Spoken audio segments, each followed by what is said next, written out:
The Charles Adler Show starts now. So I've been looking forward to an opportunity to speak with a good friend in Edmonton who's a nephrologist, which means a kidney specialist, but more important, he's an emergency doctor. So he sees people with all sorts of emergencies. And there's an emergency happening right now in his own backyard in Alberta, and it's the E. coli epidemic, which has hit children. So, yes, I was looking forward to having Dr. Darren Markland on with us, but I was not looking forward to whatever reason we would want to have him on. And this is a dire situation where some children are in very serious condition in the hospital. We'll get an update right now. Dr. Markland, welcome back. It's great to have you on the podcast despite the circumstances. Yeah, it's nice to be back. And I agree with you. It's a pretty difficult situation that we find ourselves in right now. And when I say we, this is an outbreak that's located in Calgary right now. So we're talking about E. coli food poisoning, and you put out a very instructive thread on Twitter, or X, as it's now officially called, the other day. And one of the things I think that the public might not be aware of, it certainly bushwhacked me, is the idea that we all have E. coli in our systems right now. What's that about?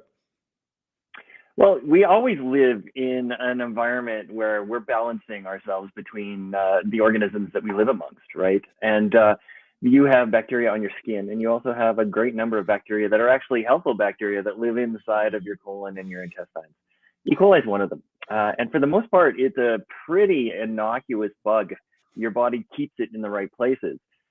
In the intensive care unit, we see people who have been shot in the abdomen or have had operations that have gone wrong, and we see stool contents leak into the belly. And you can get a direct infection where things get out of control, and people get very sick with that. But that's not what's happening in Calgary right now. What's happening in Calgary is a very different circumstance, where there are E. coli which have developed super weapons in a way that to give them the advantage in the war. In fact, bacteria want to eat you. What keeps them in place are a series of barriers. And this E. coli, called the O157H7 variant, has a secret weapon called Shiga toxin. And if you're a fan of spy thrillers, especially Second World War spy thrillers, you probably heard about little tiny rice bullets that were shot out of umbrella handles. And ricin is a similar toxin as Shiga toxin is. It does the same thing. It shuts down your cells' ability to make proteins and to repair themselves.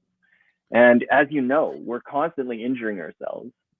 I fall off my bike all the time, and the reason that I heal is because my cells make proteins. But if you shut off all of these ability to make proteins, then even the slightest wound never heals and bleeds and things break down. So what this E. coli does, which tends to live in livestock and cattle, is when you eat it or you drink it through, ways, it will shut down the protective mechanisms in your gut. And the first thing you notice is you get really bad abdominal pain. That's because your bowels are effectively injured now. And within moments, days, you get a really bad diarrhea that turns bloody, and you're literally sloughing the inside of your guts out as that happens. Once that happens, the membranes that keep bacteria in your gut are now been damaged, and the bacteria can gain entry, and it gets into your bloodstream, and that's when things get real serious. Now, this Shiga toxin also damages blood vessels, right? And so there's a lot of little tiny blood vessels in everything, but the kidney has a lot of them too. And when these blood vessels get damaged, about a week after the initial infection, we see the kidneys start to shut down. And then that leads to this dreaded syndrome that we're seeing in Calgary, HUS, which stands for hemolytic, which means that the blood vessels are damaged. The insides are like sandpaper, and the blood corpuscles get torn apart in them, and then they break up. That's hemolysis. And then when they break up, they clog the kidneys. And when the kidneys stop cleaning the blood and accumulating toxins, we get uremia, which is the clinical term for toxins not clearing. So hemolytic uremic syndrome is basically kidney failure caused by this toxin. So, Dr. Markland, we're talking about very young children because the affected kids are all in daycare centers. Apparently, the food poisoning they got from a kitchen which feeds many daycare centers in Calgary, a kitchen which we're told has been inspected regularly by the government. And it's hard to believe that the inspectors were taking their job seriously, if it has been inspected regularly, because the latest inspection is telling us about all sorts of really disgusting and vile conditions in the kitchen, including live cockroaches. But before we talk about the government responsibility here and what's going on politically around all of this, I just want to ask you this.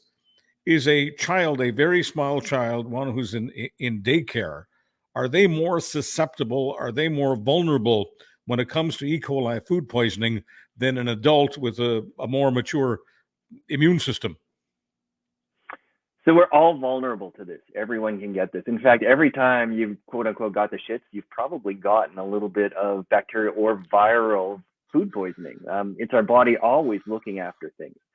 Kids have a very different response to it. And you're right. Like all things, if you're weak or young or have other medical conditions, you can be more predisposed to this. And so when children get a severe cause of this, they are more likely to get the worst complication, which is this HUS. And when I say HUS is bad, I mean it for a lot of different reasons. It can have lifelong complications. These kids are now at future risk for kidney problems, high blood pressure, inflammatory bowel disease, irritable bowel syndrome for the rest of their lives. Adults, when they get really severe cases, can have strokes and heart failure. So this is a serious disease. So I just wonder, Dr. Markland, based on what you've been reading, how did it get this bad? I'm going to presume that many people get E. coli infections from time to time, and it doesn't make the news. But this is an epidemic, and we're talking about hundreds of children being affected. How could it get this bad? Well, you've just asked a very simple question that has likely a very complex and long prodrome and answer. When I look at what I heard, and I've heard what you've heard as our chief medical officer of health finally came out and kind of disclosed what the investigation showed. It sounds like this was a kitchen that was being routinely inspected, but it was also failing routinely. And that tells us that the surveillance isn't the problem. It's more the enforcement that seems to be the issue. And we've all had really old cars, right, that have failed us on multiple occasions. And no matter how much work you put into a bad car, eventually it never passes inspection. I think this kitchen is an example of a place that is such a bare bones operation that is the lowest, it's the lowest bidder situation to bring the cheapest, most plentiful food to the most people. I think it's just a broken machine that can't be fixed. And how it gets there is dependent on management and market pressure and the way that we decide what is value for the product that we're getting. And right now it's the lowest dollar for the most amount of calories. But if it's a low grade kitchen, if the conditions are low grade, as I say, live cockroaches, and that's just one example of many things that would disgust anybody. So if they're regularly being visited and they're routinely being cited, why the heck wouldn't somebody make a decision to shut it down? It's the $1 million question. I think food, I don't think we can hang this on the individual investigators. I think this is another example of how public health has been undermined for a very long period of time. These are people with good intentions and who work hard, but they just have too much work to do. So, when I talk to my chef friends, most people take pride in their restaurants and work in a collaborative way with food inspectors. But I think we're seeing the rise of ghost kitchens and shadow food producers who basically will fly on the outside of the rules for as long as possible, make as much money as they can. And when they get shut down, they pop up in a different place with a different numbered company supporting their finance. Dr. Markland, I'm not positive that everybody understands, but certainly I would think that the health authorities would understand how dangerous it is when you're dealing with fresh food that is not fresh. Give me some examples, would you, of which foods potentially can cause children the most amount of harm if we're not taking care of business? So like everything, ground beef is probably one of the greatest concerns, and that's where you need a reputable source. Now, if we're talking about steak tartare, I mean, you're taking muscle meat and you're cutting it up under direct supervision. You have to be super careful, and really good standards are placed because you're eating raw chopped beef. If you're buying dubious source ground round, I mean, to fill that thing, you're not just using muscle meat, you're using offal, which includes intestines and organs. And intestine has a certain amount of fecal matter in it. And that's how the bacteria gets in. So number one, if you don't know who's grounding your meat, the only protection you have is to ensure that it's cooked to the proper temperature. And everyone who has a meat thermometer has a listing for what you have to cook ground beef to. If you're a gourmand, those pink centered burgers, you only eat those if you know exactly where the meat's coming from. Now, this is also a problem for people who are even vegan. I've gotten a lot of people telling me that they don't have to worry about this because they don't eat meat. But some of the greatest outbreaks of E. coli have happened in non-meat-based settings. For example, Walkerton was a contaminated well with E. coli. And there's been multiple events where irrigation water has been contaminated with sewage. So we've had recalls on spinach and romaine lettuce because it was contaminated with the same thing. That's a very good example of where you have to wash your vegetables really well if you're uncertain about it. But for the most part, this is where regulatory commissions and public safety nets are so important. And really, the terrifying thing, I think, for these parents is that they're good parents who were doing the best they could for their kids. They had no idea about the public layers of safety that I think have been undermined to lead to this degree of failure and literally an epidemic of fecal bacteria contaminating and infecting and hurting their children. So we talk about public-private partnerships. It's not as if this major kitchen, which appears to be an E. coli cesspool, it's not as if this is owned by the public. This is a private system, and it's a private supplier. Is there any reason to think right now, in order to make sure that this kind of thing doesn't happen, isn't more widespread in Alberta, or for that matter, the country? Is there any reason to believe that we need for these kinds of kitchens to be under the auspices of the public, or can we trust the private sector to do its job? Well, again, right, there are many private, like every time you go and eat, you eat at a private establishment. We don't have problems that way. Most of the chefs I know take pride. What you're looking at is the difference between a private, responsible business who has a public face and realize there's consequences to making mistakes, to a anonymous, hidden food producer who is being contracted for the lowest dollar. And that's where the rules have to come in. If it's not about pride, then there has to be absolute rules with absolute enforcement. And your point is very valid. They failed multiple inspections, but they knew that they were going to get away with it. And in the interim, business as usual, make as much profit as possible. There's intense pressure to deliver low-priced food, especially when you look at the cost of food today. I feel bad for people who are on both sides of this. You want to feed your kids good food, but you don't make a lot of money. Well, boy, we just ran into wealth disparity and taxation. And I think that's a scope outside of what we originally started talking about. So, Dr. Markland, I know that you can't give us a specific prognosis on the children, but based on the information that you have, what are we looking right now at? Are we looking at a situation where this will be curtailed, where this will be limited? Or are we looking at a situation where we're likely to hear about more and more cases of kids being infected with E. coli? Well, this specific outbreak, I think, has been localized and at least controlled. Now that the chief medical officer of health has not specifically pinpointed this kitchen, but has intimated that this is the source. And so if they've shut this down, then we'll follow the natural arc of sickness, right? People get sick, they get diarrhea. The kids who are in renal failure, the ones who have gone on to dialysis, will probably be on dialysis for between 3 and 6 weeks, maybe a little longer. And then things will settle out, right? Most of these kids are going to get better. They're going to get off dialysis. If you look at the literature, HUS has about a 5% mortality rate. So there's 250 kids, you do the math.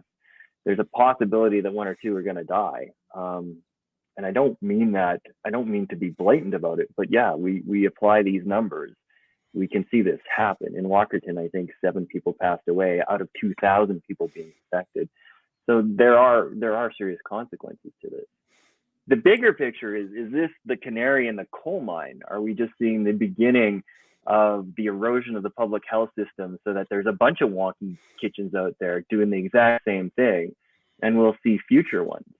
My hope is if we have a good investigation with good transparency and we act upon it, then we will see money put back into this, not only for investigation, but also for enforcement.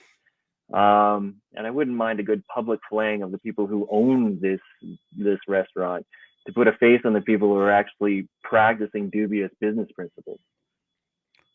Now, when I asked you about E. coli specifically, you said that the most dangerous sources were in meat, and you spoke specifically about beef. I realize that a relatively small percentage of people are vegetarian or vegan, but based on the knowledge that you have, and based on the knowledge you have of food production and meat production, would you say that people who are vegetarians or vegans are arming themselves against E. coli infections? Oh, absolutely not. I mean, some of the biggest outbreaks have been in romaine lettuce and spinach, and that's because irrigation water is often contaminated with raw sewage. So just being a vegetarian, I mean, it's a healthy way to live, and it's a very good environmentally responsible way to live. As a physician, if we could all be vegetarians, it'd be great. But you still have to be vigilant with your vegetables. You have to ensure that they are safe. You have to ensure that they are inspected, and you have to wash them really well in hopes that you can mitigate some of the risk from it. Because we don't cook vegetables usually. You make a salad, and if there's E. coli on it, you have really, other than washing it really well, no way of protecting yourself from contamination. Dr. Markland, it matters not to me whether the questions that you would have are scientific or political, but I want to ask you, because you're an expert at so many things revolving around health, medicine, and public policy. What would your questions be right now if you were speaking to the Chief Medical Officer of Health? My first question is why there hasn't been transparency on this. I think our Chief Medical Officer of Health is in a bad position. Number one, Dr. Joffe isn't really trained in public health. He was installed when Dina Hinshaw was released. Number two, I'd really like to see why there isn't enforcement in this, and how many of these places exist, how often this is a problem. Again, a random sampling out there would suggest that restaurants with critical problems are in the minority and tend to fix their problems. This was a recurrent issue. I have no understanding why this kitchen was allowed to function when it failed so many. And so is there a tacit approval that, we're going to get you by no matter what because you're a business and that's how it goes?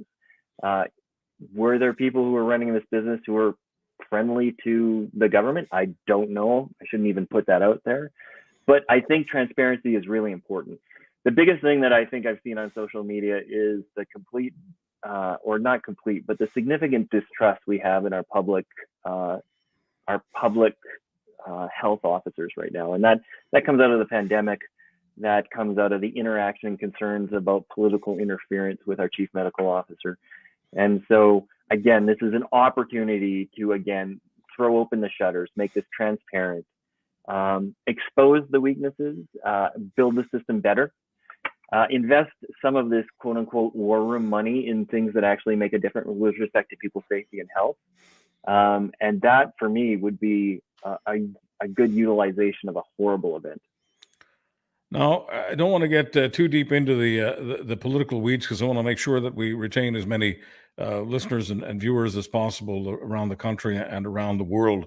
So on the subject of E. coli in general, what would your rules be, rules of the road, whether we're talking about kitchens, whether we're talking about kitchens that are run by businesses or kitchens that are run by individuals and families? What would Dr. Markland's rules of the road be to make sure that we don't have E. coli infections? Well, so I love cooking. I'm actually part of a cooking club, and I work with professional chefs. And it's amazing how well trained these people are. It's amazing how vigilant they are, because from day one they've trained to be clean. And we learn to cook from usually our parents, and our parents are pretty good, but chefs are on another level. So the first thing I would say is, if you're running a business, make sure you have expertise. And you don't need a science degree or a microbiology degree. You just need people who are paid well, who are invested, who want to make the best product, and who listen to the recommendations. The other thing is that these health recommendations, the code of health safety, is not considered arduous by most professional chefs. They consider it an easy thing to deal with. If you're following the rules and you know what you're doing, you're not going to mess up. And even if you do, most of these violations tend to be minor violations that health inspectors are willing to work with you. But if you're somebody who is having multiple problems and you're not fixing it, I don't think it's a problem from a health inspection. I think it's your problem, and you got to just figure out the product that you're trying to deliver. And if the pressures are such that you're promising to deliver food at a cost that you can't deliver it at, that's the problem with the market. What should we be doing, though, in our own homes and our own kitchens to make sure we're as safe as possible? That's what your mom taught you. You wash your hands. You do. You wipe down your surfaces all the time. E. coli grows on surfaces. There's also the chain of refrigeration. You always, whenever you get something, you have to ensure that you don't leave it out. Certain foods are safer than others. Anything that's ground, like I say, ground beef, ground sausage, ground anything has bacteria mixed within it. There are literally regulations that say how much fecal bacteria is allowable in ground beef, because we know it's in there. So again, you gotta cook it well. You can't leave it out you can't leave it unrefrigerated for a certain period of time. And your cooking methods have to be robust, right? So again, if you don't know where you're getting your food from, or you're unaware of it, or you don't know what the chain of custody you use, then that food is suspect for contamination. And most times you're going to be okay, but every so often we've all gotten the shits after a dubious meal. Dr. Markland, most of what we eat is coming out of a can. So what happens when you're opening up a can of tuna or a can of beans or peas or corn or whatever, and you haven't eaten all of it, and you just put it back in the can, and you put the can in the fridge? How intelligent a practice is that, especially if you're going to leave that can of tuna or corn in the fridge for several days? I love it. It's incredibly practical. I actually know this. In the good old days, cans were uncoated, and so they weren't harmed, but the flavor of tin would, once you allowed air into the can, would allow it to oxidize, and it would give the food a funny tinny flavor. Now they actually coat the inside of cans with a polymer. It's like a vinyl, so there's a plastic. So if you want to do that, that's fine, as long as you refrigerate it, as long as you don't leave it on the counter too long. Watch out for potatoes too. Potatoes are a little tricky because, everyone always thought it was the mayonnaise in potato salad that can get you sick, but literally potatoes are a great medium for microbacterial growth. So you have to ensure refrigeration there. But yeah, open cans are fine. I don't do it because, I always finish everything because I'm always hungry, but yeah. Dr. Markland, thanks very much for a nutritious conversation, especially under the circumstances. And actually, we also wish the children and their parents in Calgary well in this E. coli crisis. And of course, we wish the citizens, the residents of Alberta, well with the politics that appears to be somewhat infected, to say the least. Dr. Darren Markland in Edmonton, thank you very much for this conversation. It's my pleasure. It's great to see you, Charles. Darren Markland is a nephrologist, which means a kidney specialist, and he's an emergency doctor in Edmonton. Thank you so much for joining us. Thanks for telling your friends.